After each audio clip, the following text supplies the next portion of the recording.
Mesdames et messieurs, bonsoir. Merci de rester fidèles à Walf et bienvenue dans votre émission Duel. Duel que vous pourrez suivre désormais tous les lundis à partir de 21h sur les antennes de Walf TV. Ce numéro a le plaisir de recevoir El Hadji Malick Gueye. Il fait partie des cadres du grand parti de El Hadji Malick Gakou. Monsieur Gueye, bonsoir. Bonsoir. Et merci d'avoir répondu à notre invitation. Merci également à Alioune Fall. Il fait partie, lui, du réseau des enseignants de l'APR. Monsieur Fall, bonsoir. Bonsoir. Ousmane Sonko, radié de la fonction publique, l'information est tombée cet après-midi. L'inspecteur des impôts paye certainement pour ses sorties dans des dossiers comme ceux dans lesquels le nom du frère du chef de l'État, Alioune Sall, est cité. Alioune Sall, justement, il a répondu à ses détracteurs ce week-end. Ces détracteurs qu'il qualifie de comédiens, qui l'accusent d'avoir des parts dans les contrats pétroliers ou miniers du Sénégal. Un autre qui lance un défi, c'est le président Macky Sall lui-même, qui veut mettre fin au débat sur la double nationalité. Un débat sur la double nationalité qui intervient dans un contexte où le Sénégal s'apprête à élire les membres du Haut Conseil des collectivités territoriales. Ce sont là les thèmes de ce numéro de notre émission de ce lundi. Une émission donc que nous commençons par l'affaire Ousmane Sonko, puisque c'est la nouvelle la plus fraîche. Pour en parler donc, le chef de l'État, je le disais tout à l'heure, a décidé de radier Ousmane Sonko de la fonction publique. Malick Gueye, quelle analyse en faites-vous, ou bien une première? Bon, d'abord, je pense que c'est pas une surprise. C'était attendu. Le processus qui a été engagé depuis une semaine sur en fait la consultation sur la commission de discipline qui n'a pas d'ailleurs entendu Ousmane Sonko. Je pense que s'il y a un rapport qui devait normalement déterminer sur des sanctions éventuelles, je pense qu'il faut comprendre qu'il n'y a pas eu de rapport parce que la commission n'a pas entendu Ousmane Sonko. Oui. C'est cette commission qui devait normalement donner un rapport à la direction des impôts. La direction des impôts donne son rapport au ministre de tutelle. Au ministre de tutelle. Et puis le président de la République devrait, à la limite, je veux dire, être sur les auteurs parce que c'est le président de tous les Sénégalais. Pourtant, dans le décret qui a été publié et repris par plusieurs sites internet ce lundi après-midi, il est précisé que le chef de l'État a pris son décret sur la base des recommandations du Conseil de discipline de la fonction publique. Bon, écoutez, moi je pense qu'au-delà de ces questions, la procédure, on ne peut pas entrer dans le détail de la procédure. Je pense qu'il faut s'arrêter sur les faits et les constats. Nous sommes dans un contexte où, en fait, on est dans une situation de purge. Je pense que, quand même, aujourd'hui, la sanction d'Ousmane Sonko, je pense que c'est pas la première sanction. Moi qui vous parle, j'ai été limogé de l'Assemblée nationale par une position que j'avais prise sur la candidature en 2017 au niveau de notre ancienne formation. Donc, en fait, le problème, c'est qu'aujourd'hui, peut-être, Ousmane Sonko, c'est la goutte d'eau qui peut-être l'a déversé le vase, mais il faut comprendre que nous sommes dans un environnement qui tend vers, en fait, la dictature. Je ne veux pas, quand même, c'est pas un mot de trop, mais si on ne fait pas attention, je pense que le Sénégal pourrait basculer sur, en fait, des situations assez regrettables en matière de démocratie, recul de la démocratie, en matière de préservation des acquis démocratiques qui ont été... Et sur ce plan, je pense que tout démocrate doit normalement être, je veux dire, aujourd'hui, la décision du président de la République devrait normalement tendre vers une amélioration de ces acquis démocratiques, mais s'il prend une décision de signer un décret, compte signé par son premier ministre, publié, où on voit Macky Sall qui limoge, le président Macky Sall qui limoge un fonctionnaire de l'État, je pense à ce niveau-là, moi je pense que le président de la République devrait normalement être sur ses fonctions. Justement, la procédure, parlons-en à l'UNEFA, la décision elle est quand même grave, il s'agit de qui ne comptait peut-être que sur ça pour nourrir sa famille et ses proches. Déjà, rien que pour ça, la décision est quand même lourde de conséquences. Malick le disait tout à l'heure, le conseil de discipline devait entendre Ousmane Sonko. L'audience n'a pas eu lieu pour les raisons que l'on sait. Est-ce que là, le président Macky Sall n'y est pas allé avec quand même un peu de brutalité? Je ne pense pas. Je voudrais, avant d'entrer dans les détails, dire que si on analyse la radiation de Sonko sous l'angle d'un père de famille qu'on radie, c'est difficile. Mais je pense que M. Sonko, un homme averti, avant de s'être engagé dans ce combat-là, peut-être avait mesuré en tout cas toutes les conséquences et s'attendait peut-être à ça, ou bien rechercher peut-être cette radiation-là. Pourquoi? L'on a parlé tout à l'heure de conseil de discipline. Je crois que l'audition d'Ousmane Sonko n'a pas été faite. C'est Ousmane Sonko lui-même qui a rendu cette audition-là impossible. Parce qu'on ne peut pas, un fonctionnaire qui est supposé avoir commis des fautes dans l'exercice de ses fonctions, qu'on l'appelle pour l'auditionner, pour l'entendre, et qu'il vienne avec une meute d'avocats, je crois que ce quelqu'un-là ne veut pas être entendu. Ce qu'il aurait dû faire, c'est aller affronter la commission, donner ses arguments et ensuite attendre. Maintenant, s'il refuse d'être auditionné, ça veut dire quelque part qu'il accepte sa culpabilité.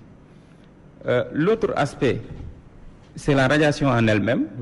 Si sous l'angle du père de famille qui est radié, on peut compatir, je crois que si on analyse la radiation sous l'angle d'un fonctionnaire de la République, de la hiérarchie, de la plus haute hiérarchie, qui se met à enfreindre les lois qui régissent son corps, sa corporation dans laquelle il est. Parce que vous pensez qu'il a enfreint les lois? Il a enfreint les lois. Parce qu'on ne peut pas, dans le cadre de son travail, lui, il est régi par ce qu'on appelle l'obligation de réserve. Oui. Ensuite, les déclarations qu'il a eu à faire, c'est des déclarations qui n'ont pas été faites par un Sénégalais comme Moustapha Diop, qui, dans le cadre de son travail, apprécie que telle information doit être portée au public et qui le fait de façon bénévole et de façon, en tout cas, volontaire et volontariste. Mais c'est un homme politique. C'est un homme politique qui travaille dans un secteur sensible de l'État, qui a entre ses mains des informations sensibles qu'il décide sciemment d'utiliser à des fins politiques. Pourtant, Ousmane Sonko a lui-même expliqué que depuis 2014, pratiquement, il n'a géré que 2 grands dossiers et jamais il n'a fait la moindre communication sur ces dossiers-là. Alors, est-ce qu'on peut lui reprocher de communiquer sur des dossiers? Si on peut le lui reprocher, parce que moi, ce qu'il aurait dû faire, c'est-à-dire que s'il s'agissait d'un inspecteur de trésor qui n'est affilié à aucun parti politique, qui dit en tout cas qu'il agit pour l'intérêt exclusif des Sénégalaises et des Sénégalais, on aurait pu le comprendre, on aurait pu accepter. Mais quelqu'un qui est assujetti à l'obligation de réserve, quelqu'un qui a eu des informations à travers les informations qu'il manipule dans le cadre de son travail et qui décide, imaginez-vous si tous les fonctionnaires de l'État se décidaient à mettre toutes les informations qu'ils ont sur la place publique. Mais on serait dans une situation d'anarchie. Maintenant, Ousmane Sonko, je respecte son combat, c'est un Sénégalais qui a décidé, en rapport avec ses convictions, en rapport avec sa vision et ses options politiques, de s'engager dans ce combat-là. Il n'a qu'à assumer. Malick Gueye du grand parti, est-ce que finalement Ousmane Sonko n'a pas fourni le bâton avec lequel on l'a tapé quand on analyse un peu ce qui a été dit par Alioune Fall, tout ce qu'il a donné comme information concernant des dossiers jugés plutôt sensibles ou secrets? Non, moi je pense que M. Fall devait dire là où les informations publiques que je veux dire, M. Sonko a donné. En réalité, M. Sonko n'a pas donné n'a pas enfreiné à sa obligation de réserve, qui est une obligation de discrétion du fonctionnaire. Et je pense qu'il faut comprendre qu'il a repris des informations qui étaient sur le site même du ministère de l'économie et des finances. C'est un rapport qui a été produit par le ministre de l'économie et des finances, et dans lequel M. Sonko a dit que l'Assemblée nationale et d'autres institutions en annexe devaient payer des impôts à l'État.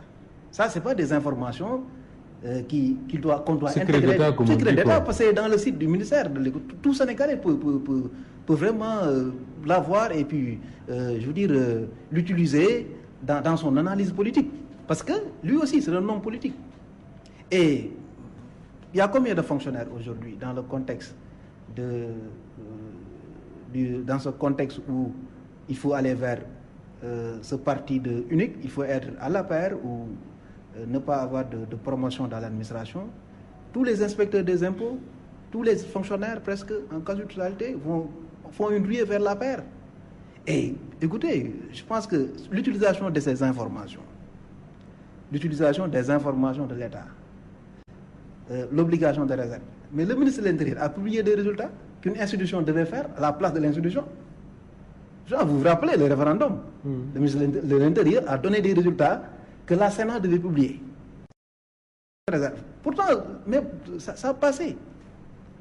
Et il faut rappeler également que, je veux dire, sur même l'analyse de l'économie sénégalaise, mais il y a des informations que le directeur des IMP régionales, des centres fiscaux régionaux, qui est membre de l'APR, donne des informations pour expliquer que le régime de Macky Sall est en train de bien travailler, des informations qui sont secrètes. Et pourtant, ça ne pose pas problème.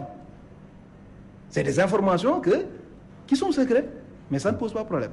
Et moi, j'avais vraiment, je pense que pour étayer peut-être son analyse, il devait dire que M. Sonko a dit ceci ou bien a dit cela. Mais jusqu'à aujourd'hui, les gens ne peuvent pas vous dire en fait, par rapport à son travail. Parce que nous savons quand même, je veux dire, l'obligation de réserve. Au-delà même, ça c'est dans le privé. Mais dans l'administration, en fait, c'est une discrétion professionnelle qu'il faudrait avoir. Alors, maintenant, je termine par là pour vous dire que, en fait, moi je pense qu'il faut comprendre que quand est-ce que M. Sonko a été convoqué à la commission de discipline? Quand il s'est posé des questions sur Petrotim. Il s'est posé des questions sur les titres pétroliers de l'État du Sénégal. Il s'est posé des questions sur Tender. Il s'est posé des questions sur le problème d'envol immobilier. Et je pense que toutes ces déclarations qu'il a données, en toute responsabilité, le gouvernement devait répondre, je vous dis, par rapport à ces questions qu'il a posées. C'était simple. Aliou Sall est accusé de s'évader à hauteur de 90 milliards sur des titres qu'il aurait vendus dans certaines bourses de New York ou tout ça. Mais écoute, qu'Aliou Sall vienne nous dire avec des documents que, écoutez, ça c'est pas vrai. On reviendra tout à l'heure sur la réponse d'Aliou Sall qu'il a donnée ce week-end. C'est pas une question de procédure, c'est pas une question de dire que bon, c'est... Aliou Sall, même en lisant le décret qui a prononcé la radiation de Ousmane Sonko, on nous dit simplement qu'il n'a pas respecté son devoir de réserve. Mais jusqu'ici, peut-être que le décret ne peut pas entrer dans les détails, mais jusqu'ici, on ne nous a pas dit ce que Ousmane Sonko a effectivement fait. Vous, à votre niveau de lecture, est-ce que vous pouvez revenir sur des faits dans lesquels vous vous rendez compte qu'effectivement, il a violé son devoir de réserve? Est-ce qu'il y a des faits qui peuvent étayer ça? Je voudrais d'abord auparavant rebondir sur ce que mon ami a dit tout à l'heure. Les informations données, ce ne sont pas... C'est trop léger de dire que c'est des informations qui étaient dans les sites du ministère de l'économie, du ministère de l'Intérieur. Il y avait un rapport, c'est vérifiable, M. Fall, ce que je suis en train de dire. C'est-à-dire qu'aujourd'hui... C'est le ministre des Finances qui l'a publié. Le ministre des Finances l'a publié, oui. Ça n'a pas eu le même impact que lorsque Ousmane Sonko a fait cette déclaration. Et je vous rappelle, je voudrais rappeler, non, c'est pas reprendre une information qui est publique. Quelqu'un me disait que la différence entre Ousmane Sonko et les autres, c'est Ousmane Sonko, quand il lit ces faits-là qui sont publiés en travers le titre, c'est un professionnel, il sait de quoi il parle, il sait comment interpréter ces faits-là. Je crois qu'il faut replacer les déclarations d'Ousmane Sonko dans leur contexte. Allons-y. C'est un leader de parti politique, c'est pas un inspecteur du Trésor. C'est un leader de parti politique qui, dans une conférence de presse organisée par son parti, qui utilise des informations qu'il a eu à glaner de par son travail et qui les utilise à des fins politiques. C'est ça la réalité. Maintenant, en le faisant, il a enfreint les règles qui régissent sa corporation et il s'est exposé lui-même à des sanctions, comme vous l'avez dit. Comment il s'est exposé? Les faits quoi? Les faits. Qu'est-ce qu'il a fait? Ousmane Sonko, dans un premier temps, avait dit que les députés ne payaient pas l'impôt. Les députés ne payaient pas leur impôt.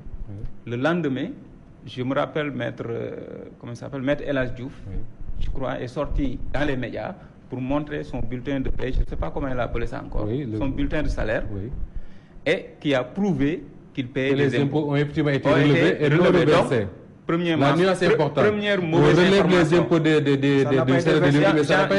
J'en viens. Donc, première mauvaise information. Ousmane Sonko a menti et a calomnié des honorables députés. parce qu'il a dit que les députés ne payaient pas leurs impôts, ce qui était faux.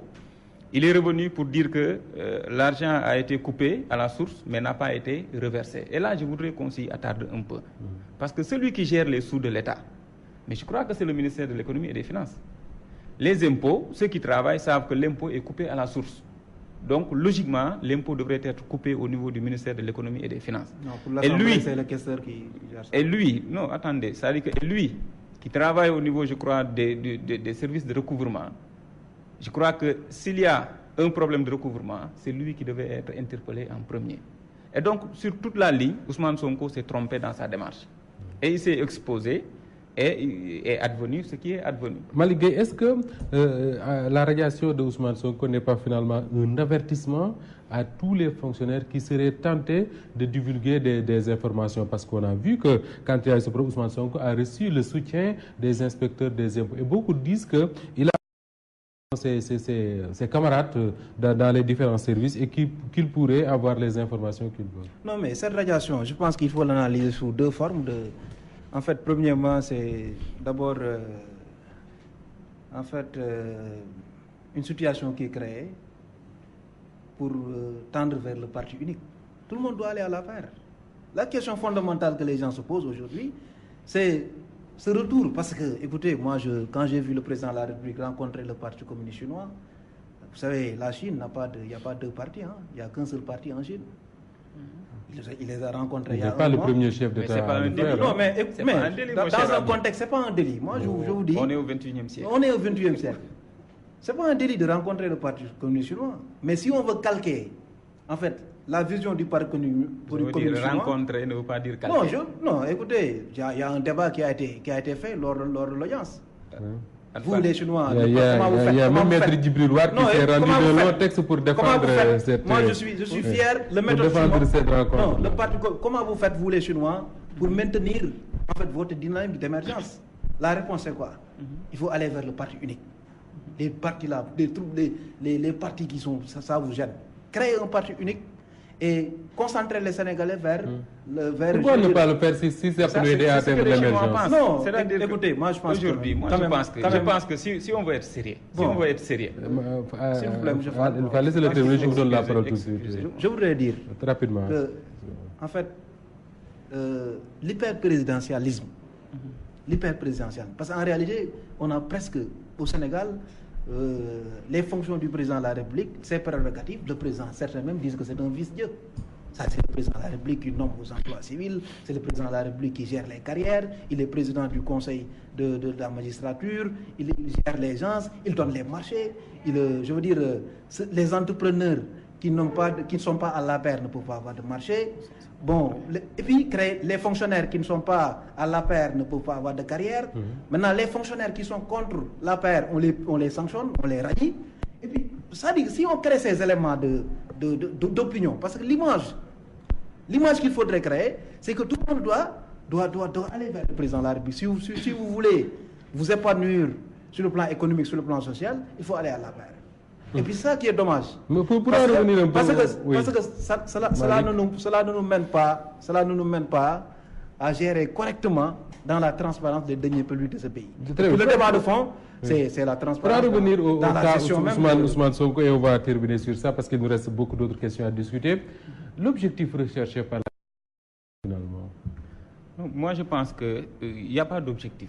C'est-à-dire, il y a un fonctionnaire qui est là, qui a fauté, en utilisant les textes qui sont en vigueur, on lui va appliquer les textes et rien que les textes. C'est aussi simple que ça. Il n'y a aucune arrière-pensée politique parce que ce n'est pas un Ousmane Sonko qui va constituer une menace pour le parti.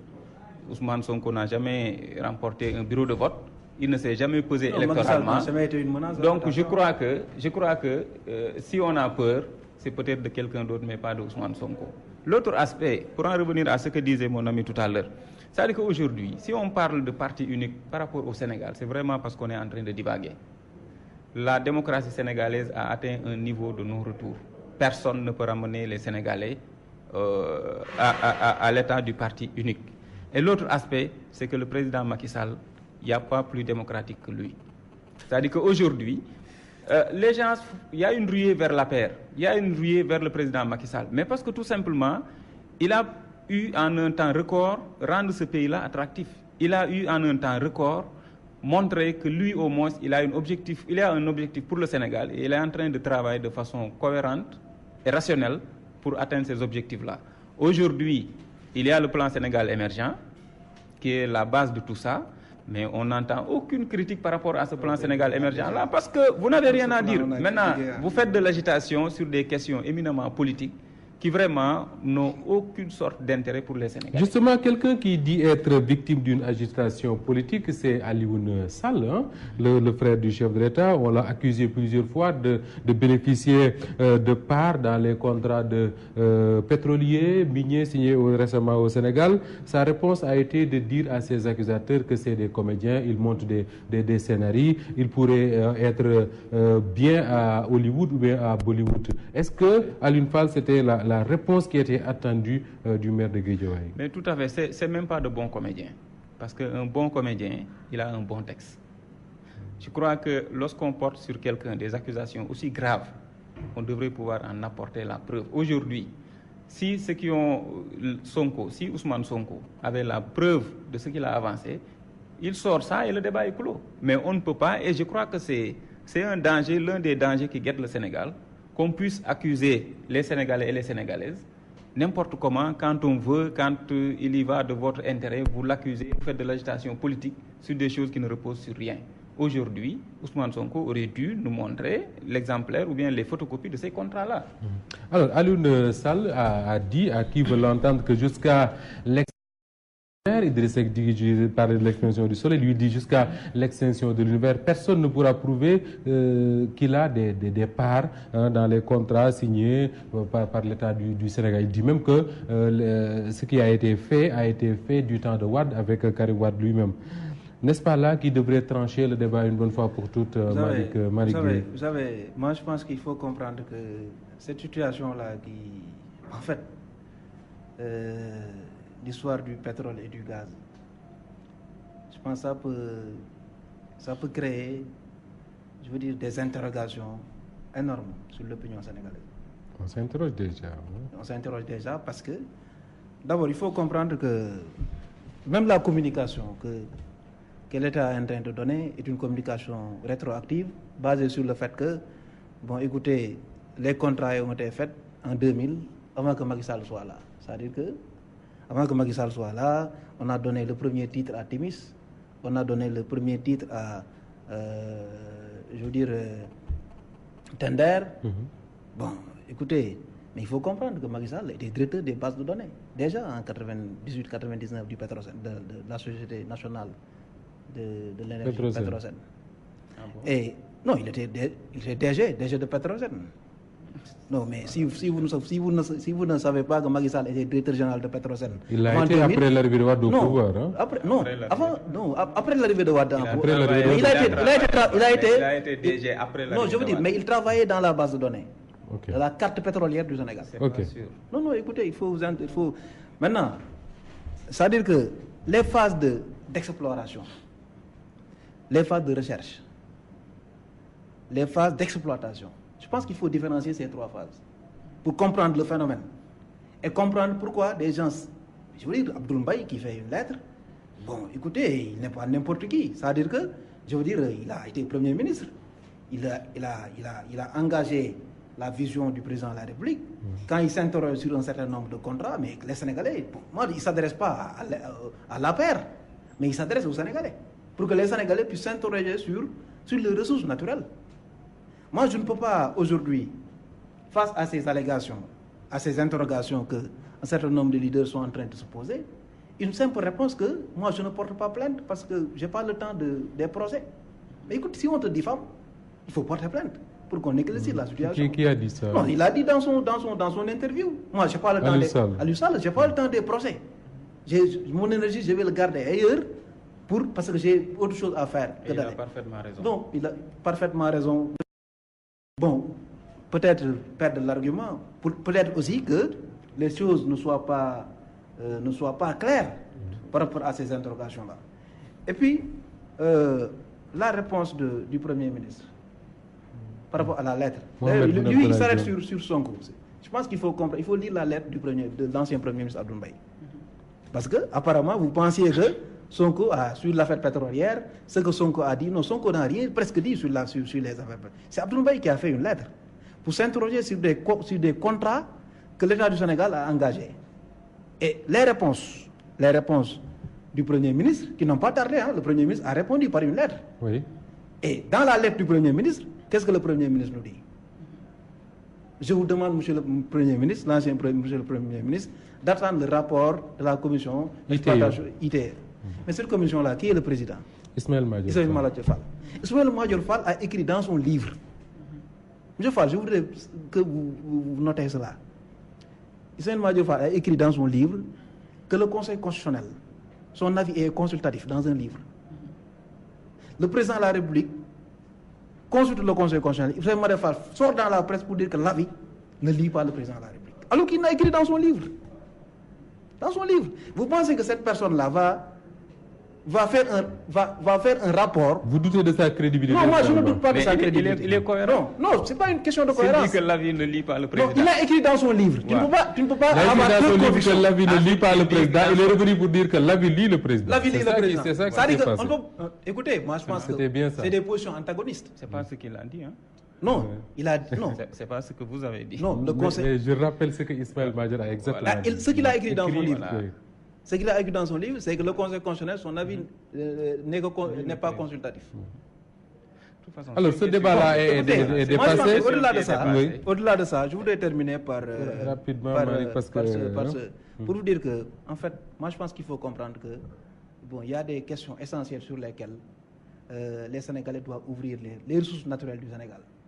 Ça doit intéresser tout le monde. Ça doit intéresser tout le monde. Ces ressources naturelles-là doivent intéresser tout le monde. On a vu les interpellations du Premier ministre Abdoul Mbaye. On pensait que ça allait entraîner des réponses claires qui pourraient permettre aux Sénégalais de se faire une religion sur tout cela une bonne fois pour toutes. Mais ce qui dérange beaucoup, c'est que finalement les réponses, c'est des attaques contre la personne même d'Abdoul Mbaye. Est-ce que le débat devait être placé à ce niveau-là, Alioune Fall? Non, moi je pense que c'est Abdoul Mbaye lui-même qui a déplacé le débat. Parce qu'aujourd'hui, et je voudrais revenir sur ce que mon ami a dit tout à l'heure par rapport aux contrats. Les contrats dont il s'agit, c'est des contrats de prospection. A débuté bien avant l'arrivée de Macky Sall au pouvoir. Donc, en réalité, on connaissait les zones où il y a du pétrole. Il faut le dire. En principe, donc, c'était sous le règne de Wade. Donc, toutes les questions qu'on pose devraient être posées à Wade ou à son équipe. L'autre aspect, c'est que, vous savez, M. Abdoul Mbaye, je crois que lui, c'est à lui de dire aux Sénégalais ce qu'il sait. Il a été Premier ministre du Sénégal, donc on présume qu'il a eu accès à tous ces dossiers-là. C'est à lui de prendre son courage à deux mains et d'édifier les Sénégalais par rapport à... Il n'a pas besoin de questionner le Premier ministre. Il a les informations, il n'a qu'à les donner. Je crois que c'est aussi simple que ça. Maintenant, cela dénote tout simplement du manque de courage et de lucidité de ces gens-là. C'est eux-mêmes qui créent des situations de bruit dans lesquelles ils veulent se victimiser pour peut-être se faire une popularité. Et le Sénégal ne fonctionne pas comme ça. Moi, je crois que le terrain sur lequel on attend ces gens qui se disent leaders politiques, c'est sur le terrain des propositions pertinentes en termes économiques, en termes industriels, sociaux, etc., sur comment gouverner ce Sénégal-là, comment mener le Sénégal vers l'émergence, comme le président Macky Sall a eu à le faire de façon très claire à travers le plan Sénégal émergent. Ce débat-là intéresse tout le monde, El Hadji Malick Gueye, simplement parce que le pétrole a quand même été une malédiction pour beaucoup de pays. Aujourd'hui, qu'est-ce qu'il faudrait faire pour que ce pétrole-là soit exploité au Sénégal, qu'il soit bénéfique aux Sénégalais et qu'il ne soit pas une malédiction? Qu'est-ce qu'il faut faire? Moi, j'ai aimé la réponse du conseil du président de la République, un peu, une partie, Baba Diaw, ce matin, une partie de sa réponse. Bon, l'autre partie, c'est Abdoul Mbaye, c'est mon petit frère, donc il devait venir me voir. Ça, c'est une réponse sentimentale. Ce n'est pas une réponse d'État. Bon, deuxièmement, s'il est intéressé par la direction de Petrosen, je suis prêt à influencer le président pour qu'on le nomme directeur général de Petrosen, comme les questions pétrolières l'intéressent. Ça, c'est des réponses, bon, en fait, qui n'intéressent pas les Sénégalais. Mais à la fin, le patriotisme économique. C'est-à-dire que quand il a engagé, quand il a dit que moi, ITOC, c'est-à-dire que par rapport à mon cursus, si on pouvait rassembler les Sénégalais, les entreprises sénégalaises, patriotes, pour gérer ensemble les ressources naturelles du Sénégal, là, j'ai dit OK. Là, ça intègre notre programme fondamental au niveau du grand parti. Et là, M. Fall qui disait que, en fait, sur le PSE, on va y venir. Parce que aujourd'hui, il faut comprendre que ces ressources naturelles dont on parle, les pays qui ont eu des crises politiques, mais le Congo est là. C'est des pays qui, à un moment donné, n'ont pas trouvé de consensus fort pour comment gérer ces ressources naturelles. Et puis, aujourd'hui, moi je pense que, en fait, bon, si on devait faire un dialogue sectoriel, un dialogue national, mais cette question méritait quand même que les gens en discutent, en parlent. Pas un dialogue comme ce qui se passe au ministère de l'Intérieur, où nous, on l'avait dit depuis longtemps.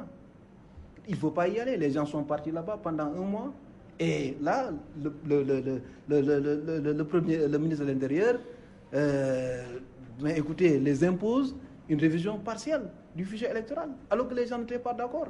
Demain, les gens vont s'asseoir sur une base pas du tout claire. Malick Gueye, vous pensez qu'il faut un dialogue national autour de ces ressources naturelles? Non, moi je pense qu'il faut, en tout cas nous, au grand parti, le président Gakou, et je pense que tout le monde sait que, d'ailleurs, cette question le met à l'aise, parce que lorsqu'il démissionnait du gouvernement, Abdoul Mbaye était Premier ministre. Donc nous, on est bien placés pour parler de la question. Là, on n'est pas là pour faire la plaidoirie d'Abdoul Mbaye, ni la plaidoirie d'Ousmane Sonko. Il paraît qu'il n'était pas d'accord avec Abdoul Mbaye, c'est pourquoi il avait démissionné. Je vous dis, il avait compris déjà avant Abdoul Mbaye. Je veux être clair. Il avait déjà compris avant Abdoul Mbaye que la voie que le président Macky Sall est en train de prendre n'était pas une bonne voie. Il a démissionné du gouvernement. Abdoul Mbaye a compris aujourd'hui, tant mieux pour le Sénégal, tant mieux pour nous tous. Maintenant, le problème de fond. Du point de vue il n'a pas démissionné, mais il a compris. Je vous dis, par rapport à la primaire. Du point de vue économique, quelle est cette voie sur laquelle Macky Sall veut mener le Sénégal et que vous jugez, disons, mauvaise? Déjà, on nous parle de Sénégal émergent. Je voudrais dire à M. Fall d'aller voir les pays qui sont émergents et d'évaluer leur indice de développement humain. De voir nous sommes à combien. L'épargne intérieure qui doit financer les investissements de ces États-là. Allez en Éthiopie, Rwanda, vous regardez l'épargne intérieure du pays. Ils sont à 22%, 23%. Nous sommes à un peu moins de 10%. Et puis on nous parle d'un endettement excessif. Mais le président même a reconnu, a accepté que, écoutez, il faut d'abord trouver d'autres moyens parce qu'on ne peut pas continuer à s'endetter. Comme ça, on s'endette pour faire de l'investissement. On est à 600 milliards. Le poste le plus élevé dans le budget du Sénégal, c'est le remboursement de la dette, qui est à 600 milliards. Il y a 550 milliards qui vient au niveau du paiement des salaires. Mais le poste le plus élevé, c'est le remboursement de la dette. Et puis on nous dit, écoutez, au niveau de la sous-région, c'est normal, au niveau de la CEDEAO, on n'a pas encore atteint 70%. On n'a pas atteint 70%, ok.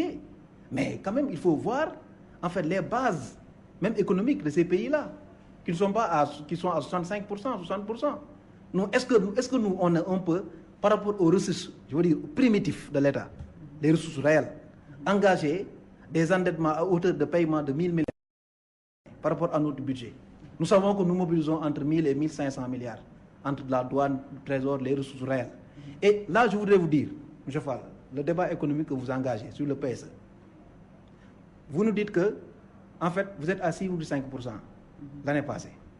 Parce que vous avez fait 22% au niveau du secteur agricole. Mais écoutez, le président de l'association des riz a déclaré hier que l'État n'a pas fait plus de 500 000 tonnes. Et puis, vous avez dit que vous avez fait 1 600 000 tonnes de paddy. Si vous faites 1 600 000 tonnes de paddy, qui est à 1 million de tonnes, normalement, les importations devaient diminuer. Notre balance commerciale, regardez, est-ce que c'est une évolution? Notre balance commerciale n'a pas diminué. Je veux dire, même le déficit budgétaire. Le déficit budgétaire est à 4%. Là où le déficit réel est à 10%. Il y a un écart. En économie, c'est ce qu'on appelle, en fait, les déficits jumeaux. C'est-à-dire que quand il y a un écart entre le déficit réel et le déficit des paiements, ça veut dire qu'il y a des dettes qui ne figurent pas dans le budget. Que l'État devra payer à des gens qui ne figurent pas dans le budget. Alors, est-ce que... Écoutez, il faut comprendre que ça, c'est non, et puis là, c'est moi qui le dis que le PSE n'est pas aussi qu'on veut nous faire croire. Vous savez, je veux tout juste terminer sur une chose.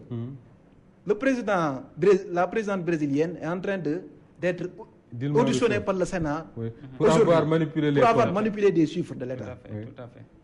Et moi, je pense qu'il faut engager... dans la manipulation des chiffres il faut engager un débat national autour de ces chiffres-là. Il faut arrêter parce que moi je pense que... Et puis, le taux de croissance qu'ils veulent nous montrer pour nous dire que si on va à 5-7%, on va émerger. Mais en 2003, on était à 6,3%. Oui, avec Idriss Seck. Avec Idriss Seck. Mais écoutez, est-ce que ça nous a mené où? Moi, je pense qu'il faut manipuler les chiffres. Et puis le PSE n'intègre pas avec prudence. Je crois qu'il faut manipuler les chiffres avec prudence. Et permettez-moi de m'interroger par rapport aux chiffres que mon cher ami vient de donner. Ce qui est constant, je crois qu'aujourd'hui, le niveau d'endettement est important. Mais ce qui est important, c'est l'utilisation de cette dette-là. C'est-à-dire que si la dette est utilisée dans un secteur productif, si cette dette-là permet de tirer l'économie du Sénégal, je crois que cet endettement-là... Un endettement positif, quoi. Positif. Ce qu'on aurait pu reprocher à l'État, c'est de s'endetter et que cela ne se répercute pas sur la gestion du pays. Ça, c'est le premier aspect. L'autre aspect, je voudrais revenir sur le pétrole. Je crois qu'aujourd'hui, le pétrole, en rapport avec toute l'expérience que nous avons vécue à travers l'Afrique et dans les pays pétroliers, c'est qu'aujourd'hui, au Sénégal, le pétrole ne pas de division. C'est pourquoi je pense qu'il est irresponsable pour des personnalités de la trempe de Abdoul Mbaye de vouloir faire de l'agitation politique sur ces questions-là, tout en sachant qu'on ne fait que de la politique politicienne. Aujourd'hui, aller aux États-Unis, aller en France, aller dans les grandes démocraties, il y a des questions sensibles sur lesquelles les gens ne traitent jamais sur la place publique. Abdoul Mbaye, en tant qu'ancien Premier ministre, en tant que citoyen responsable, doit pouvoir interroger le Premier ministre par des canaux discrets et avoir les informations dont il a besoin. Alors, Malick Gueye a tenté de nous démontrer tout à l'heure pourquoi il dit que Macky Sall est en train de mener le Sénégal sur une voie qui n'est pas la bonne. Dites-nous, vous, pourquoi pensez-vous que la voie qu'on est en train d'emprunter avec le pouvoir de Macky Sall est la bonne? Pourquoi nous pensons que Macky Sall a pris la bonne direction? C'est qu'aujourd'hui, si nous nous fondons sur les agrégats économiques, d'abord, pour le vécu quotidien des populations, aujourd'hui, le prix du riz a diminué. Je crois que si on parle du panier de la ménagère, c'est en rapport avec les denrées de première nécessité. Le prix du lait, le prix de l'huile, etc. Il fut un moment, les prix grimpaient comme ce n'est pas possible à une vitesse exponentielle. Aujourd'hui, le président Macky Sall a stabilisé tous ces prix-là dans un niveau acceptable par rapport aux revenus des populations les plus démunies. Ça, c'est un aspect. Le baril du pétrole est à 30 $. L'autre aspect, non, ça, c'est des... Non, il faut l'intégrer. Non, même si le baril est à 30 $. Le contexte est favorable. J'ai dit que même si le contexte est favorable, donc lui, au moins, il a eu à prendre des mesures justes qui permettent d'alléger la souffrance des Sénégalais. Donc, les Sénégalais ont profité de cette baisse du prix du pétrole. L'autre aspect, c'est qu'aujourd'hui, nous avons une croissance de 6,5%. Alors qu'en 2000, on était à une croissance de 1 point quelque chose. Donc, ça veut dire que pendant ces 2-3 années, on a fait faire un bond au taux de croissance de 3 à 4 points. C'est important. Et ça, ce n'est pas des chiffres qui ont été fabriqués. Aujourd'hui, regardez, en tout cas, sur le champ social, il y a les bourses familiales qu'on donne. Moi, je suis enseignant de formation, je suis professeur d'histoire et de géographie. J'ai eu à plusieurs reprises à payer des inscriptions pour des élèves qu'on allait renvoyer parce que leurs parents n'avaient pas de quoi les inscrire. 10 000 francs pour assurer leur inscription pour toute l'année scolaire. Aujourd'hui, à ce parent d'élève-là, si vous lui donnez 100 000 francs par année, mais le paysan qui n'a pas 50 000 francs au bout de sa récolte de 3 mois de saison des pluies, vous lui donnez 100 000 francs, mais c'est que vous lui permettez de souffler de façon considérable. C'est-à-dire que nous qui sommes ici, on donne 100 000 francs à mon ami. Est-ce que ce n'est pas une manière de... Non, ce n'est pas une manière, parce que l'objectif justement, l'objectif de ces bourses-là, c'est de permettre aux parents d'élèves de créer une micro-activité qui lui permettra de se prendre en charge. Oui. Alors, le ministre de l'élevage, Aminata Mbengue Ndiaye, a déclaré hier que, en fait, il fallait peut-être corriger ces bourses familiales-là. Non, mais rien n'est parfait. Non, attends, rien n'est parfait. Je vous explique. On est dans l'économie. On reste du point de vue des principes. Je vous explique. Là où ces bourses-là posent problème. Parce qu'il ne faut pas, comme l'a dit Moustapha, aider les gens à rester dans la pauvreté. Il faut des actifs. Madame, il faut les aider à avoir des choses qui produisent. Le ministre a proposé, pourquoi ne pas acheter peut-être des bœufs, les donner ça, il y a du lait, il y a une production. Parce qu'il y a 2 éléments fondamentaux pour faire de l'économie. Je vous dis, le développement économique, c'est le travail et la production. On ne peut pas être un pays de commerçants. Tout le monde est commerçant au Sénégal et qu'on ne produit pas. C'est-à-dire qu'on commercialise des produits importés. C'est ça qui pose la balance commerciale. Et là, quand vous dites que notre taux de croissance, mais je vous assure que faites une étude pour sortir, c'est 6,5%. Si vous faites ce que ce que Orange a dans cette croissance, vous sortez Bolloré, vous sortez Ciment du Sahel, vous sortez Socosim, vous sortez Tigo, vous sortez toutes ces entreprises étrangères-là, vous les sortez. Ce qui veut dire que cette croissance-là profite aux étrangers. Non, cette croissance est... Non, parce qu'il n'y a pas de production. Non, moi je pense, je ne suis pas d'accord. Et puis non, je vais vous dire... Je pense que lui-même il a dit tout à l'heure que le taux que la croissance au Sénégal était portée par le secteur de l'agriculture. Non. Et aujourd'hui... Non, Attendez, il ne faut pas qu'on mélange les choses. Ensuite, on passe à autre chose. Voilà, il ne faut pas qu'on mélange les choses. C'est-à-dire qu'aujourd'hui, le taux de croissance au Sénégal est porté essentiellement ou bien dans une très grande mesure par l'agriculture. Vous-même, vous l'avez dit tout à l'heure, qu'on a eu une bonne récolte l'année passée. Vous allez répondre. On a eu une bonne récolte l'année passée et cela a influé sur le taux de croissance. Et aujourd'hui, si le taux de croissance au Sénégal est porté par l'activité qui, en tout cas, mobilise la plus grande partie de la population, je crois que c'est une bonne chose. Malik, je vais vous dire, nous on a le programme Sukhali Sénégal, un document de 200 pages. D'ailleurs, j'étais en train d'expliquer là où le PSE pose problème. Parce qu'à long terme... Les chiffres que vous sortez, ce sont vos chiffres à vous dans votre programme. Non, je vais vous dire, M. Fall, c'est-à-dire à moyen terme, à moyen terme, en fait, en réalité, si le PS est exécuté en 2035, dans cette dynamique d'internationalisation, où c'est des partenaires étrangers qui viennent investir, c'est-à-dire que, par exemple, c'est des investisseurs étrangers qui ont leur banque, qui nous prêtent et qui exécutent le marché. En 2035, il n'y aura plus d'industriels sénégalais. Il n'y aura plus de... Non, je vais vous dire, il n'y aura plus de... Mais les entreprises sénégalaises sont en train de travailler. Il n'y aura plus d'entrepreneurs sénégalais. Tout à l'heure, vous avez dit et puis, s'il n'y a pas d'entrepreneurs sénégalais, s'il n'y a pas d'industriels sénégalais, en fait, il n'y aura pas de production. Ça, le taux de croissance qu'on va dire, ce sera un taux de croissance exporté. C'est-à-dire que c'est un taux de croissance qui va bénéficier... C'est une appréciation politicienne que vous faites. Non, c'est pas politicien. Mais aujourd'hui, on se rend compte qu'aller dans la rue, les marchés sont exécutés par des Sénégalais. Alors, même si les banques étrangères amènent les fonds, ce sont les Sénégalais. Je rappelle que dans ce numéro de votre émission Duel, nous recevons Malick Gueye du Grand Parti et Alioune Fall de l'Alliance pour la République. Nous allons parler d'une autre actualité qui a été abordée dans la presse aujourd'hui. C'est cette sortie du chef de l'État, le président Macky Sall, sur le débat autour de la double nationalité. Il déclare lui-même que ce débat n'en était pas un. Alors, est-ce que c'est une manière, Alioune Fall, de clore le débat une fois pour toutes, qu'on ne parle plus de double nationalité? Mais je crois que c'est tout simplement un rappel, parce que parfois on a l'impression que les hommes politiques de notre pays sont amnésiques. Mais l'histoire, la clause sur la double nationalité, elle est dans la Constitution. Donc elle est déjà là. Date de 92. Elle est déjà là et elle date de 1992. Alors pourquoi les gens veulent s'offusquer que quelqu'un se prononce sur cette double nationalité? Et il n'y a qu'une ou deux personnes qui s'agitent. Par rapport à tous les Sénégalais qui ont une double nationalité, il n'y a que les gens de Abdoumbaye et de Karim qui s'agitent. Alors pourquoi il n'y a que ces deux-là qui s'agitent alors qu'il y a N Sénégalais qui ont une double nationalité? Mais pourquoi poser ce débat en ce moment précis?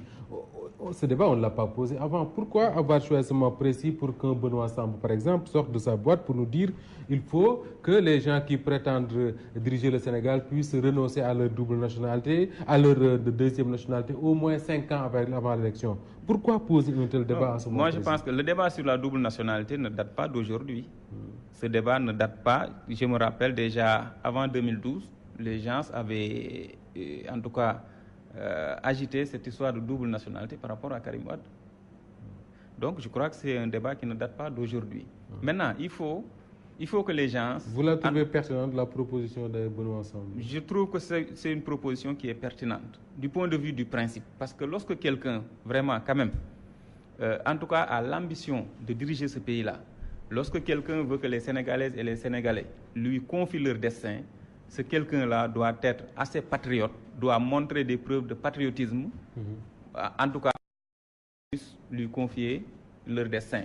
Maintenant, l'autre aspect, c'est que je crois que c'est même dangereux que de prendre cette chose-là à la légère. Sinon, quelqu'un peut venir, surtout que nous sommes maintenant un pays producteur de pétrole, un Sénégalais de l'étranger, non, on va devenir producteur, Inch'Allah, en 2019. On va devenir, il faut un Sénégalais de l'extérieur, ou bien un Français qui s'est sénégalisé, peut en tout cas mobiliser des fonds à l'extérieur, venir prendre la présidence de notre pays, brader nos biens, et après il retourne, on ne pourra rien contre lui. Rappelez-vous du cas de Karim Wade, lorsque la justice sénégalaise l'a condamné à tous les niveaux, à un moment on a dit qu'il allait renier sa nationalité sénégalaise pour adopter sa nationalité française pour pouvoir échapper. Donc il faut... Il n'est pas malheureusement là pour répondre. Alors, quand Macky Sall déclare dans la presse aujourd'hui à propos de la double nationalité que c'est un faux débat, Malick, vous dites quoi? Qu'il a fait exactement ce qu'on attendait de lui, le chef de l'État? Pour écouter clignoter à gauche, droiter à droite, vous savez, moi je pense que moi je suis très prudent avec les positions du président Macky Sall, parce que quand même, bon, un président qui a déclaré partout dans tous les salons européens, aux États-Unis, en France, en Chine, au Japon, que je vais réduire mon mandat à 5 ans, et qui se lève un bon jour, qui s'adresse à son peuple pour dire que bon, j'avais décidé de réduire mon mandat, c'est ma volonté, mais le Conseil constitutionnel me bloque. Bon, s'il y a une institution qui a une légitimité supérieure au président de la République pour bloquer sa volonté, vous savez, je veux dire, sa communication, au-delà de ça, cette question-là, ce débat sur la double nationalité, bon, ce débat est important, il n'est pas important aussi, hein, parce que moi je pense qu'aujourd'hui, est-ce que les Français, les Américains, les pays étrangers, en fait, je veux dire, ont besoin de quelqu'un qui a une double nationalité pour se faire représenter ici? Bon, je ne pense pas. Je veux dire, quand on voit l'Afrique... On peut être exclusivement de gens sénégalaises et travailler pour d'autres. Non, il y a des gens qui sont des Africains, des présidents africains, qui sont là, et puis qui ont une seule nationalité, et qui n'ont jamais fait leurs études en Europe, et puis qui défendent bien les intérêts de ces pays-là. Donc, les gens n'ont pas besoin d'avoir quelqu'un qui est leur fils pour je veux dire, pour que les intérêts soient défendus. Et moi, je pense que ce débat, quand même, il faut faire très attention sur ce débat, parce que c'est un débat comme il y a des jurisprudences en Afrique. Il y a des jurisprudences, les gens se l'évoquent, parce que c'est des débats dangereux. Et je pense que le président de la République, par sa position je veux dire, présente tous les Sénégalais, il y a même certaines personnes qui doivent arrêter. Quand quelqu'un se déclare, je veux dire, quelque part, dans une réunion publique, pour dire que nous, les telles sectes, on veut qu'on se mobilise pour la réélection de Macky Sall, mais j'ai dit non, il faut arrêter. Nous, les serreurs, ni les trucs, il faut... C'est sans déclaration, un député qui déclare à l'Assemblée nationale que le président Macky Sall doit arrêter tout ça et puis conduire le pays sur sa volonté, il doit écouter personne sur le fichier. Bon, il n'y a pas de cette opposition-là. Je veux dire, ces discours-là, c'est pas des discours modernes. C'est pas un contexte. Moi, je me rappelle. C'est des discours d'hommes politiques dépassés. Non, c'est dépassé. Non, je suis désolé. Hein. Pour notre génération. Je pense qu'il faut accepter que les gens aient des opinions différentes. Non, c'est pas une des question. vôtres. Oui, mais quand c'est nous sommes dans un menace pays également. Non, il n'y a aucune menace. Il n'y a aucune menace. Je crois qu'aujourd'hui, les Sénégalais sont assez matures. Quand un député dit si j'étais le chef de l'État, je mets tous ces gens-là en prison. Ça n'engage que lui. Non, ça n'engage que lui. Tout à l'heure, vous avez dit. Le président Macky Sall ne peut pas avoir cette posture-là. Aujourd'hui, je dis bon, vous ne voulez pas écouter, bon, excusez-moi. Moi, je pense que la meilleure manière de ne pas débattre également, c'est... Il faut également... Voilà, je voudrais terminer sur le fait qu'il a reconnu que Benoît Sambou avait raison de dire que sur la binationalité. Moi, j'attendais une réponse. Moi, je ne suis pas sûr qu'en termes de conviction, je veux dire, sur le débat qu'il a posé, mais je pense qu'il faut quand même... Cette question est réglée. On parle du candidat à l'élection présidentielle. Là où je suis d'accord. Pour être candidat à l'élection présidentielle, il faut être exclusivement sénégalais. Je suis d'accord sur ça. Il faut être exclusivement sénégalais. Et cette déclaration sur l'honneur qu'on fait au Conseil constitutionnel, ça n'a pas de sens. Cette déclaration d'honneur, qu'est-ce que l'honneur aujourd'hui dans un contexte de wak-waket? Qu'est-ce que l'honneur signifie? Non, je veux que les gens m'édifient sur... Aline Fall, ce qu'on aura remarqué également dans ce débat, comme dans d'autres, c'est que le chef de l'État, le président Macky Sall, lui-même, il a tendance à laisser pourrir le débat. On parle pendant plusieurs semaines et finalement il dit non, ce n'était pas la peine. Il l'a fait avec le protocole de Rebeuss, mais supposé protocole de Rebeuss, maintenant le débat sur la double nationalité. Est-ce que ça n'aurait pas été plus simple d'appeler Benoît Sambou depuis très longtemps pour lui dire monsieur arrêtez et on passe à autre chose? Non, mais le président de la République ne peut pas faire ça. C'est-à-dire qu'aujourd'hui, lorsque un Sénégalais a une opinion sur une question bien déterminée et qu'il l'expose, il faut que le président au moins prenne le temps d'écouter la réaction des uns et des autres pour savoir est-ce que les Sénégalais, c'est-à-dire est-ce que les Sénégalais sont assez matures pour pouvoir aborder cette question-là de façon responsable et la régler une bonne fois pour toutes, ou bien s'il y a des risques et agir en connaissance de cause. À mon cher ami que M. Gakou a été ministre du président Macky Sall. Et je me rappelle encore de ses déclarations faisant l'éloge du Yoonu Yokkute, faisant l'éloge de la gestion du président Macky Sall. Alors aujourd'hui, s'il dit que le président Macky Sall, s'il dit le contraire, je crois que celui qui fait du wax-waxet, c'est lui. Je me rappelle encore des déclarations de Gakou faisant l'éloge de Wade avec Moustapha Niasse. Et je me rappelle encore de ses déclarations après avoir quitté Wade, de ses déclations incendiaires contre Wade. Donc, celui qui n'est pas constant, je crois que c'est lui. Je voudrais aussi, en tout cas, revenir sur cette histoire de nationalité. Aujourd'hui, regardons ce qui se passe au Gabon. Quelqu'un qui a été président de la République pendant un mandat, et aujourd'hui, les gens se disent qu'il n'est pas gabonais. Mais là, c'est plus grave. On dit même qu'il n'est pas le fils de Bongo. Donc, je crois que c'est une raison pour que l'on verrouille à ce niveau-là. C'est une raison pour que l'on soit, en tout cas, exceptionnellement prudent par rapport à cette question de nationalité. Aujourd'hui, au Gabon, les gens disent que le gars est biafrais, qu'il est, je crois, du Nigeria, qu'il n'est même pas le fils de Bongo. Alors, mais pour ne pas en arriver à cette situation-là, mais je crois qu'il vaut mieux qu'on aborde cette histoire de nationalité-là, qu'on la règle de façon définitive, mais d'un point de vue objectif et serein. Alors, on va terminer ce débat parce qu'il nous reste quelques petites minutes. En parlant du Haut Conseil des collectivités territoriales, il y a, Alioune Fall, avant de donner la parole à Malick, quand même de l'agitation. Et cette agitation-là vient généralement des états-majors politiques. Parce que vous le disiez tout à l'heure, d'ailleurs, avant qu'on commence cette émission-là, qu'on a l'impression que ça n'intéresse pas trop les Sénégalais. Comment expliquer cette agitation-là des politiques? Parce qu'il y a quelques gâteaux à se partager là-bas.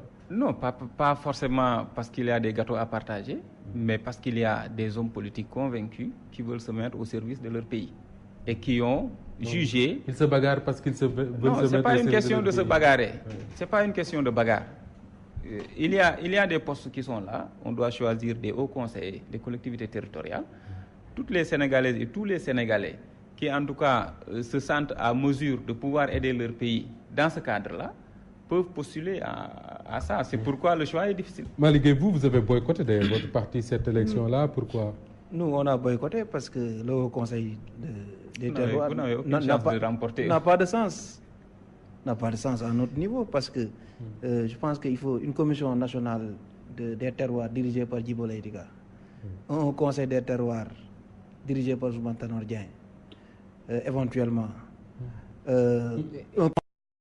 L'impression que tout cela c'est que finalement Macky Sall il sert assez bien les enfants. Non, c'est des sucettes, c'est des bonbons. Non, il faut le dire. Non, c'est des sucettes, des bonbons qu'il distribue. Non, attends, je vais vous dire. Je vais vous dire. Et puis les mots que je en tout cas, il traite bien les enfants de Senghor. Djiboka, Khalif, Ousmane Tanor Dieng, Moustapha Niasse. La stratégie de la réaction. Si vous permettez, moi je ne vous ai pas coupé tout à l'heure. Allez-y, on va terminer. Je vous ai coupé une fois, mais je suis revenu à... Je veux dire que, en fait, par rapport au Conseil, il faut comprendre que qu'est-ce que Macky Sall cherche dans cette coalition électorale qui doit tendre vers une coalition politique et pour revenir vers le parti unique. Il a divisé les partis. On n'en parle plus de l'AFP, on ne parle plus du Parti socialiste. Il a su, je veux dire, se constituer en fait une coalition, malheureusement de leaders. Ce n'est pas une coalition qui est coalition nationale. Quand vous allez à la base, ce n'est pas tout à fait sûr que les responsables, les leaders qui s'assiedent chaque semaine avec lui, mais maîtrisent la base. Et puis l'exemple le plus visible, c'est notre crise à l'AFP. où nous, on est parti avec plus de 80% de l'AFP. Est-ce que les personnes avec qui il parle maîtrisent le parti? Et au-delà de ça, je voudrais dire, par rapport au Conseil des terroirs, c'est un cabinet de consultation qui donne un rapport annuel au président de la République. Moi, je voudrais... Même le Sénat était une chambre parlementaire qui devait légiférer sur des décisions. Et on nous dit aujourd'hui que, écoutez, c'est la deuxième institution qui doit venir après l'Assemblée nationale. En termes de budget, ça veut dire que l'Assemblée nationale est à 12 milliards. Donc, normalement, c'est une institution qui doit être à 10 milliards, parce que le Conseil économique et social est à 9 milliards. Non, le Conseil économique ne peut pas avoir un budget supérieur au Conseil. Ça, c'est une démarche scientifique. Le Conseil économique et social, qui est la troisième institution, ne peut pas avoir un budget supérieur au budget du Haut Conseil des terroirs. Ça n'a pas de sens. On est dans l'État. Qui vient avant, dans le protocole. Dans le protocole de l'État. Ça, vous conviendrez que c'est une démarche scientifique. Que je ne suis pas dans les chiffres. Mais aujourd'hui, c'est 10 milliards. C'est 10 milliards. Ça permet de régler le problème de l'emploi des jeunes, le secteur informel. Nous, dans notre programme fondamental qu'on va proposer... complètement épuisé. Non, je vais vous dire que dans le programme sur le Sénégal, nous avons proposé de mobiliser une banque nationale pour le secteur informel. Parce que, en fait, la main-d'œuvre nationale, 80% de la main-d'œuvre, ça vient du secteur informel. Là, vous vous trompez, vous pensez que l'agriculture, par le PRODAC et les projets là, mais c'est le secteur informel qu'il faut s'attaquer. Alioune Fall, très rapidement, quelle est l'utilité de cette institution-là qui va coûter quelques 8 milliards? Malheureusement, mon ami, une appréciation politicienne de la question. Mais je crois qu'aujourd'hui, le Haut Conseil, sous le rapport de la nouvelle Constitution, sous le rapport de l'acte 3 de la décentralisation, trouve toute sa pertinence. Comment? Dans le schéma institutionnel du Sénégal. Aujourd'hui, le rôle du Haut Conseil, c'est en tout cas de trouver une cohérence entre les problèmes que les collectivités locales vivent et qui ne sont pas représentés au niveau de l'Assemblée nationale, au niveau du Haut Conseil des collectivités territoriales. Ça, le maire ne peut pas avoir ces problèmes-là. Je parle d'un point de vue global. C'est-à-dire qu'il ne faut pas avoir une appréciation sectaire ou politicienne des choses. C'est-à-dire qu'aujourd'hui, les collectivités locales, dans leur fonctionnement de tous les jours, sont confrontées à un certain nombre de problèmes. Mais on a distribué les 10 milliards qui ne sont... Oh, c'est trop simple. Mon cher ami, faut pas avoir une appréciation simpliste des choses. Aujourd'hui, il s'agit d'apporter des solutions structurelles à des problèmes structurels. Alioune Fall, ne peuvent pas consister à une division de... Alioune Fall, merci. Je rappelle que vous êtes de l'Alliance pour la République et que vous étiez avec Malick Gueye du Grand Parti, les invités de ce numéro de duel qui est à présent terminé. Mesdames et messieurs, merci de nous avoir accueillis chez vous et bien à vous. Oh, mon très cher ami.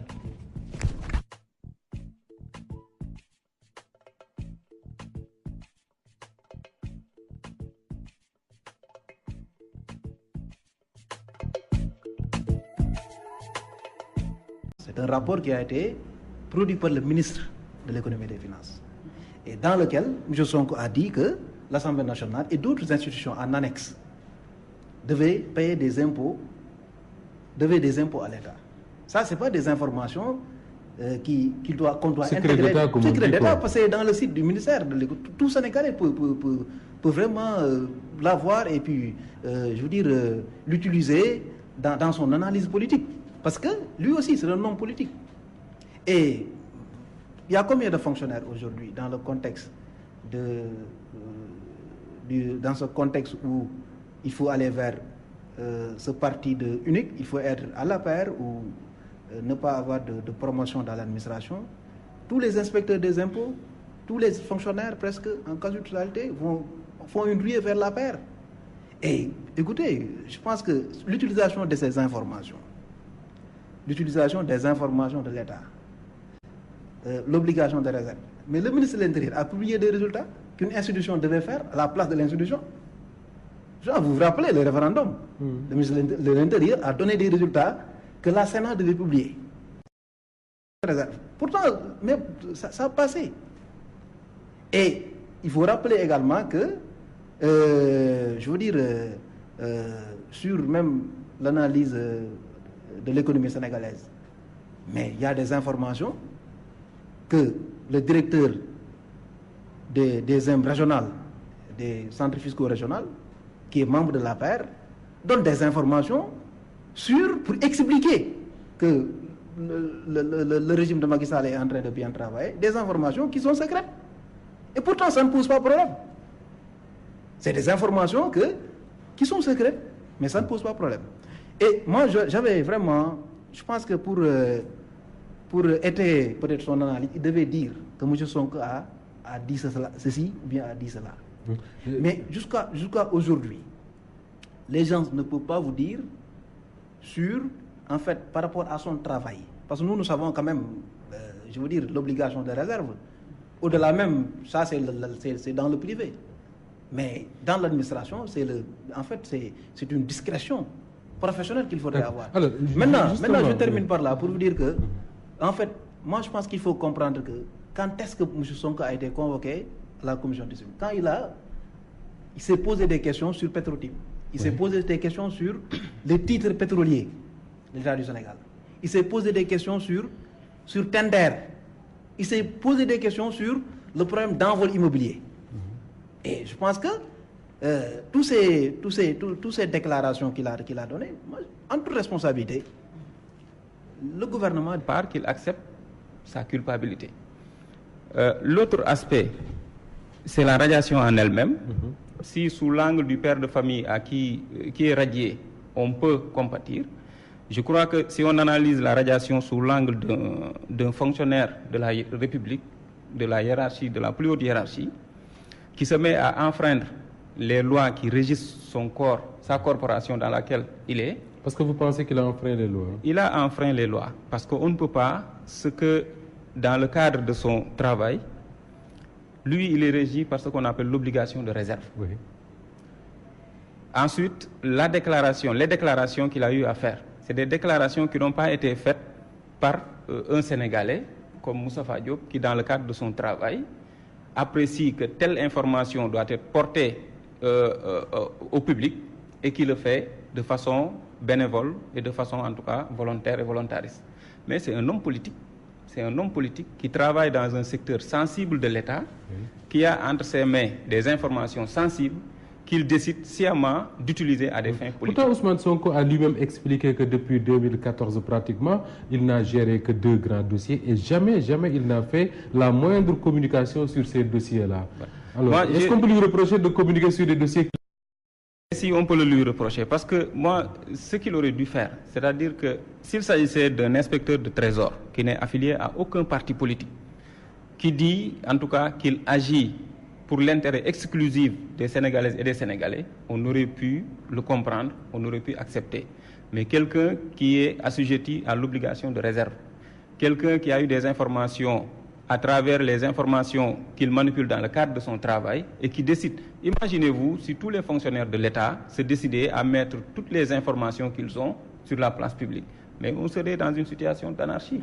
Maintenant, Ousmane Sonko, je respecte son combat, c'est un Sénégalais qui a décidé, en rapport avec ses convictions, en rapport avec sa vision et ses options politiques, de s'engager dans ce combat-là, il n'a qu'à assumer. Malick Gueye du grand parti, est-ce que finalement Ousmane Sonko n'a pas fourni le bâton avec lequel on l'a tapé quand on analyse un peu ce qui a été dit par Alioune Fall, tout ce qu'il a donné comme information concernant des dossiers jugés plutôt sensibles ou secrets? Non, moi je pense que M. Fall devait dire là où les informations publiques que je veux dire, M. Sonko a donné. En réalité, M. Sonko n'a pas donné n'a pas enfreiné à sa obligation de réserve, qui est une obligation de discrétion du fonctionnaire. Et je pense qu'il faut comprendre qu'il a repris des informations qui étaient sur le site même du ministère de l'économie et des finances. Je pense que c'est pas la première sanction. Moi qui vous parle, j'ai été limogé de l'Assemblée nationale par une position que j'avais prise sur la candidature en 2017 au niveau de notre ancienne formation. Donc, en fait, le problème, c'est qu'aujourd'hui, peut-être, Ousmane Sonko, c'est la goutte d'eau qui peut-être l'a déversé le vase, mais il faut comprendre que nous sommes dans un environnement qui tend vers, en fait, la dictature.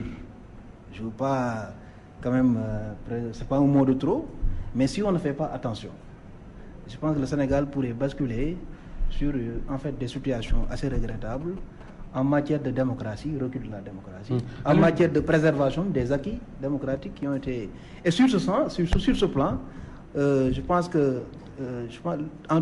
tout démocrate doit normalement être, je veux dire, aujourd'hui, la décision du président de la République devrait normalement tendre vers une amélioration de ces acquis démocratiques, mais s'il prend une décision de signer un décret contresigné par son Premier ministre, publié, où on voit Macky Sall qui limoge, le président Macky Sall qui limoge un fonctionnaire de l'État, je pense à ce niveau-là, moi je pense que le président de la République devrait normalement être sur ses fonctions. Justement, la procédure, parlons-en à l'une fois, la décision elle est quand même grave, il s'agit de qui ne comptait peut-être que sur ça pour nourrir sa famille et ses proches.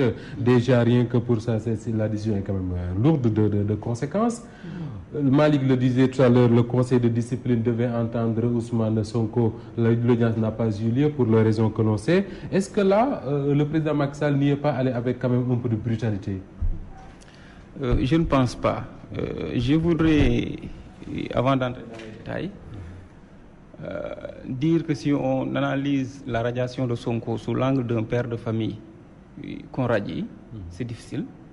Mais je pense que M. Sonko, un homme averti, avant de s'être engagé dans ce combat-là, peut-être avait mesuré en tout cas toutes les conséquences et s'attendait peut-être à ça, ou bien rechercher peut-être cette radiation-là. Pourquoi? L'on a parlé tout à l'heure de conseil de discipline. Je crois que l'audition d'Ousmane Sonko n'a pas été faite.